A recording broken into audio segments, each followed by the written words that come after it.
Hello everyone, welcome to Eco Wisdom by Dr. Aditi. Today we are going to cover a couple of topics: consumer surplus and producer surplus. Consumer surplus is the difference between what a consumer is willing to pay and what he actually pays for a good or service.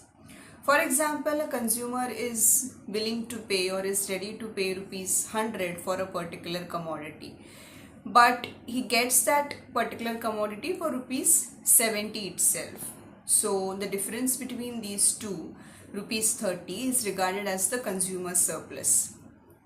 Now, producer surplus is an economic benefit which is enjoyed by a seller by selling a particular commodity at more than minimum price which the seller was ready to accept originally. So it is an additional benefit that is enjoyed by sellers, producers due to favorable market conditions. For example, a producer or seller is ready to sell a particular commodity for rupees 70 per unit. But due to favorable market conditions, that particular commodity is sold at rupees 100 per unit. So this extra rupees 30 is regarded as the additional benefit or the additional profit or producer's surplus. Now we'll understand the diagrammatic representation of these two concepts. We'll draw x and y axis. On x axis we are representing quantity and on y axis we are representing price. Now we'll also draw demand curve and supply curve. This is the equilibrium and naturally this becomes the price. So OP is the equilibrium price in the market.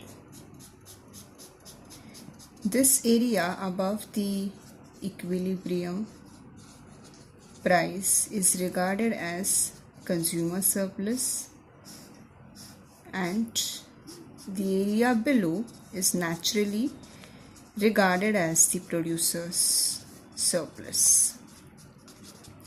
There is an easy logic behind this, that in an example we saw that consumer was willing to give rupees 100 for a particular commodity, but he got it for rupees 70. So naturally he was ready to pay more than the equilibrium price or the market price. So area above this equilibrium market price is consumer surplus. However, in the example we saw that a producer was ready to accept rupees say 70 or whatever for his commodity, but in the market he got more than that. So this equilibrium market price is say rupees 100 and he was willing to accept rupees 70, which is lesser than 100. So naturally this is below the equilibrium price and this shaded area becomes the producer's surplus. I hope you have gone through the concepts, the examples and the logic behind the diagrammatic representation of consumer and producer's surplus. So I hope that this was helpful and keep watching the channel. We have also made these two concepts in Marathi and have posted it on the channel. So spread those as well. And do not forget to subscribe to our YouTube channel. Thank you.